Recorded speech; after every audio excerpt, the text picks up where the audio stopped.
welcome back to my channel. I have a 1-year-old. AZARIAH turned 1 on the 18th and there was a lot of emotions involved in that, and if you want to read about my emotions, you can go to Instagram and click the post that I made for his 1 year. Probably the most bittersweet feeling that I've ever felt in my life, a level of bittersweet that I've never felt in my life. But I wanted to give a 1-year update because I've kind of been failing on the month updates for a while, but since it's a year, I feel like there are a lot of things that I could update you guys on, and I wanted to do this in a Q&A style. All right, so I'm just gonna get it out of the way because it's the #1 question that people ask is he walking yet? The answer is no, but little man is so close to being on the move. I feel like every single day he's getting a little bit braver and doing just a little bit more. And I know that he's gonna be walking anytime soon, so I'm excited for that milestone, but at the same time, I'm also like, I'm gonna soak in these moments where I'm not running around the house chasing you. And it's also a huge milestone because if you guys don't know the story, then there's a lot that goes to the story, but we were told that AZARIAH might not walk. And so the fact that he's very close to being mobile, walking around the first year is absolutely so insane and such a blessing and so cool. Whether he does this in the ideal age frame or not, he will do it. It's just, we have to just be so grateful for each little thing that he does. And so I'm celebrating the heck out of every single milestone that he meets because I want him to know that he is celebrated for even the smallest thing. Am I going to continue to breastfeed? So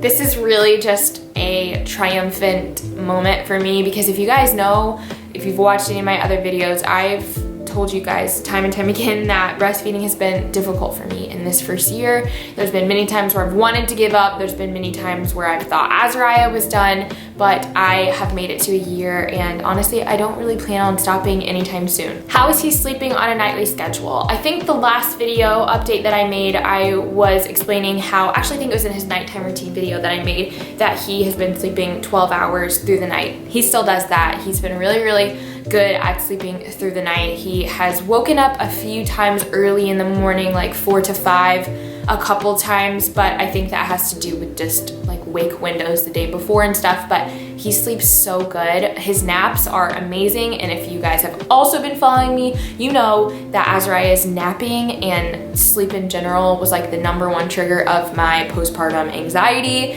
and it feels really good to be at a place where he is just like really rocking it in that area. Has my postpartum depression / postpartum anxiety improved? 99.8% of my postpartum anxiety and depression is gone. Like I said, a lot of the postpartum depression anxiety, well, one was just from my hormones being crazy and trying to go back to normal, but it was also from his sleep and his really awful sleep patterns and my sleep deprivation and just all other things. So now that he is at a more consistent routine with that and he's doing a lot better, I don't really have that at all. There are times where I get overwhelmed and I get stressed out, but it's nothing near like what it was the first few months after he was born. What all can AZARIAH say? Guys, so cool. It's very timely that I'm recording this video because literally yesterday, AZARIAH said dada for the first time. So cute, because when I say it to him, when I mouth it to him, he like watches my mouth so intently and is like, it's so cute. He's been saying mama since I think around 8 or 9 months purposefully.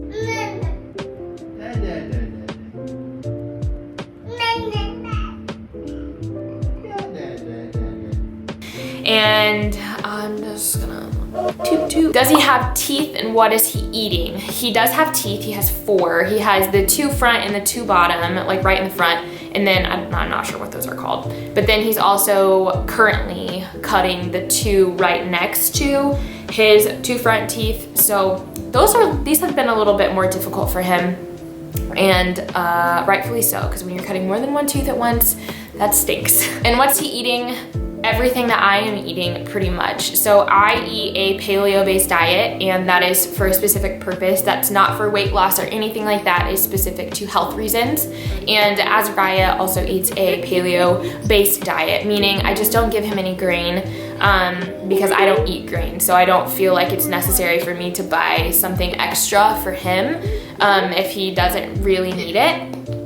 And he's had grain before. I just don't feed it to him on a regular basis, but he eats pretty much what I eat every morning for breakfast. I eat waffles and eggs. He eats waffles and eggs, waffles that I make that are paleo. For lunch, we kind of eat whatever I had made the day before or whatever I can make at the moment. And then for dinner, we all eat dinner as a family, and that switches from night to night. How has spina bifida affected AZARIAH's first year? It hasn't. There really is nothing that I can point out and say this has affected AZARIAH because of spina bifida. And I mean, yeah, we've had to go to extra appointments in Cincinnati to get MRIs, but there's really not, and he gets PT and OT once a week, but there's nothing that I can really say has affected him. I think personally, and I know that all of my family members, every single person that knows AZARIAH in person would say that he is doing absolutely incredible. In fact, I just had an appointment, an assessment with the head of the PT, OT people that we work with, and she literally was like, he's doing incredible. And I was like, I know. How has my marriage been impacted through this past year? Oh, gosh, this could be a whole separate video. To sum it all up, our marriage has grown so much this year.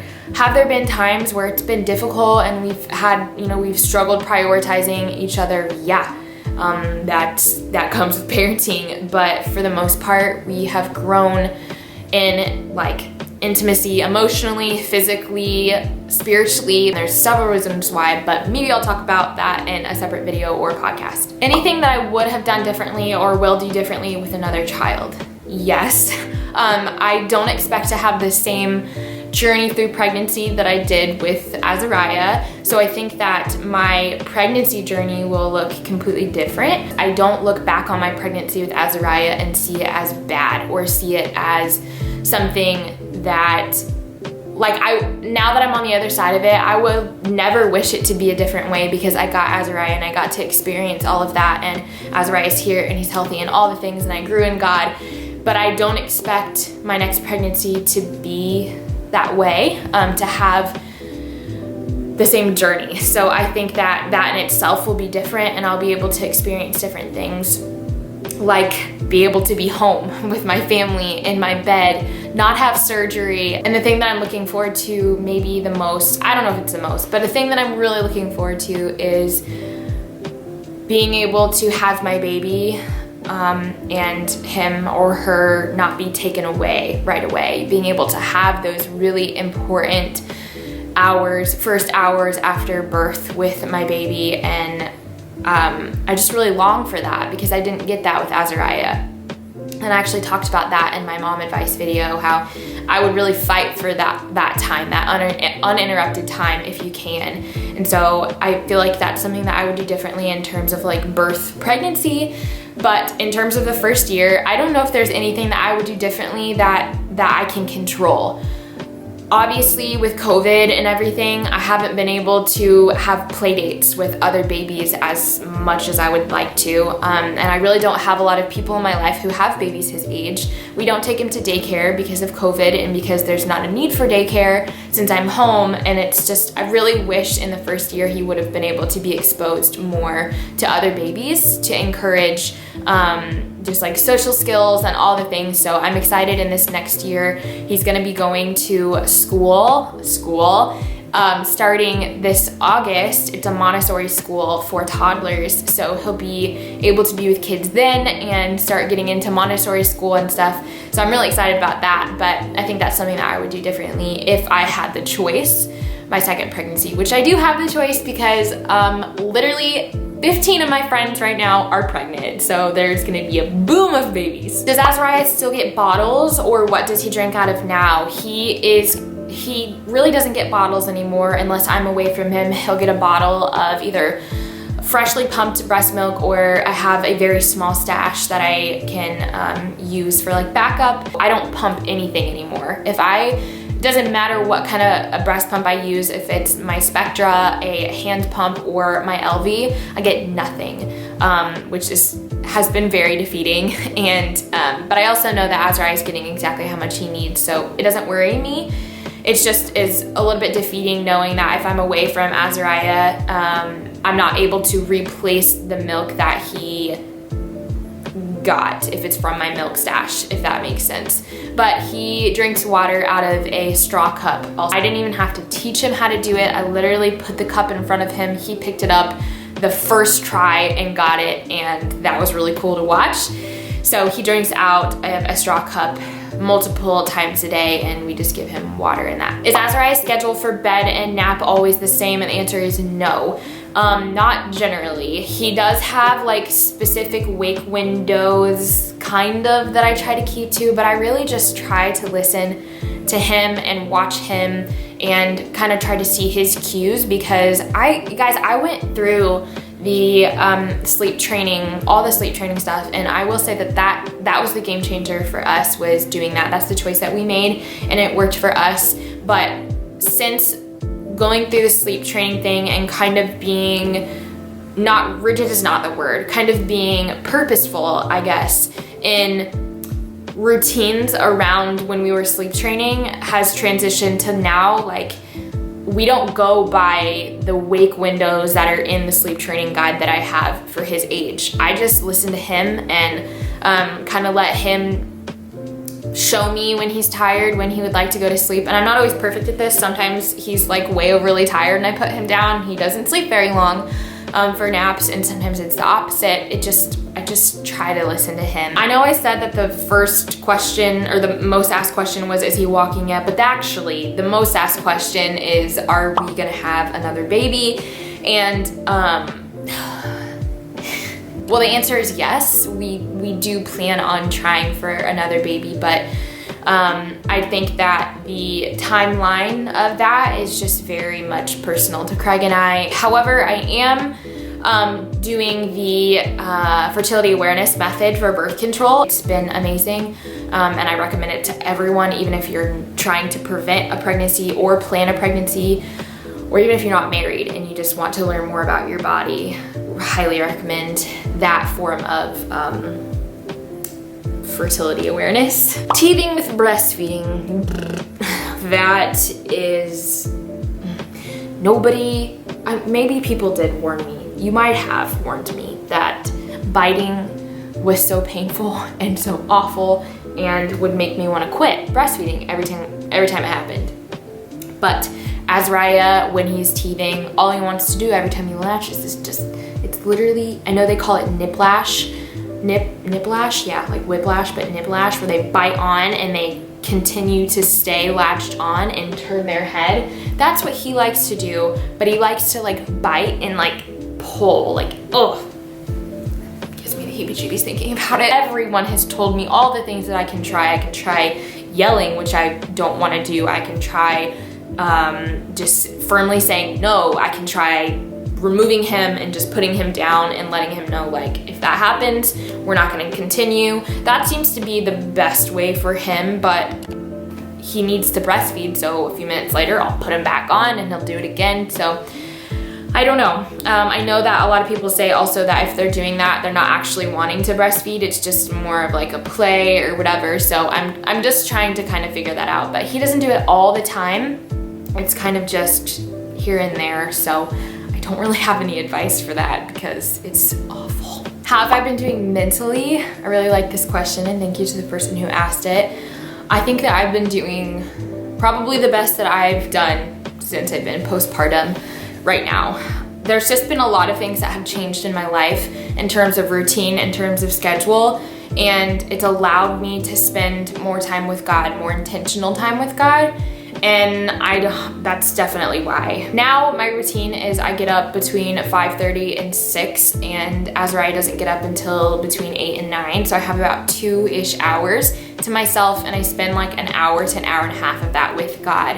And that's just been something that I've been missing recently, or my whole postpartum really, is that morning intentional start of my day time with God. Because before it was like I woke up and I started my day and I would spend time with God just whenever I got the chance, which did work for me then. It was about just the intentionality behind spending time with God. But now that I know that I'm gonna wake up and I'm gonna have this time, it's very, very sweet and I cherish it. What's been the biggest challenge for me as a mom in 2020?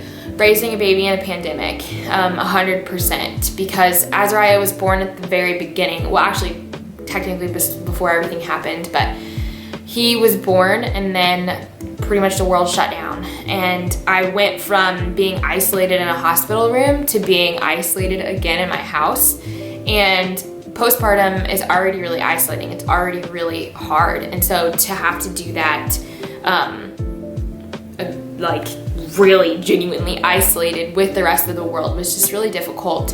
But there were a lot of blessings that came out of that too. Like I got to be quarantined with my husband and my newborn baby, and Craig got to spend the first 4 months of his life like with us as a family, and that's something that I will always never stop thanking God for, because it was incredible. But I just think that there's so many more opinions now thrown at me. There's so many more mom shamers. There's so many more like reasons for people to shame, or so they think. There's more fear that's trying to be instilled, and it's a lot. Like it's 2020 was a heavy year for a lot of people, for everyone. And so I think that was a large contributor as to why becoming a mom in 2020 was hard. How's my relationship with Azariah? I love that question. He is my best friend. Like I am sad when he naps. I'm sad when he goes to bed, because he's just, for the most part, so joyful. And he's in the stage right now where he's so cuddly. Like he just wants to cuddle me. He's never been the baby who's been like, I wanna, lay on your chest and just like cuddle mommy. He wasn't that way. He's the baby who just wants to like go and do all the things. But recently he's just been cuddly and happy and giggly and like really, really developing a personality. Okay, can I have cuddles?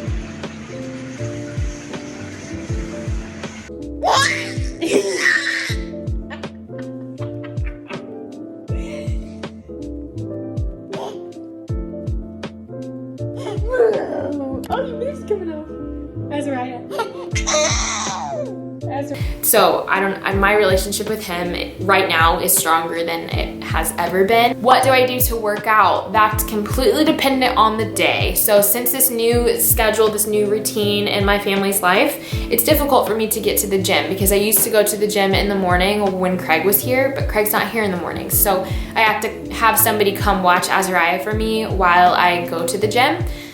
Because I'm not comfortable taking him to our gym's daycare right now. And I actually just invested in hand weights. I have a 5 pound, 10 pound, 15 pound, 20 pound, and a 30 pound weights. And so if I can't get to the gym, I do an at-home workout, which is it works just fine. I just prefer going to the gym because there's more options for me, and it's easier for me to have motivation to do that. In terms of like what I do at the gym or what I do here, I kind of just make it up, or I use the Peloton app, or I don't have a Peloton bike, by the way. I just use the app for the strength training classes, or I use the Bloom method, which if you don't know what the Bloom method is, please look it up. It has been one of the biggest game changers in my postpartum journey in terms of healing my core. In terms of when we're having another baby, I did get this question a few times, so I just want to answer it quickly. Is like, when am I medically cleared to have another baby because of my surgery?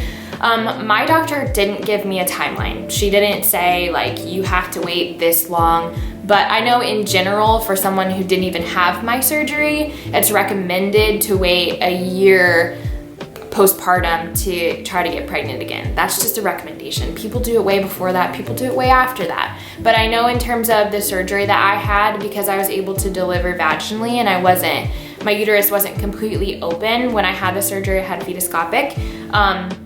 I think the recommended is 2 years post-surgery. So yeah, I don't know. I have no plans in terms of baby number 2. Has my cycle gone back to normal? Yes and no. I feel like I normally have a cycle of around like closer to 40 days, but I'm currently on a cycle right now, or I currently have my period right now, and this came a week and a half early, which is like, it was like exactly 28 days. The whole cycle was 28 days. So I don't know, that's, I guess, what's the average. So we'll see if that's what it continues to be. What am I most looking forward to in AZARIAH's in this next year of life? And I think that I'm looking forward to, I can't pick one thing, but I'm looking forward to seeing him walk, and I'm looking forward to him developing more speech and being able to actually like talk to him. I really can't wait for the day that he's like talking to me. I can wait. Yes, I can. I can wait because I don't want him to grow up, but that's just gonna be a really awesome day to be able to get to that point. Thank you guys so much for watching. If you have any other questions that I didn't answer in this video, because there was a ton of questions I didn't answer, comment them below and I will try to get to them. But remember to love God, love yourself, and love people, and I will see you in the next one. Bye.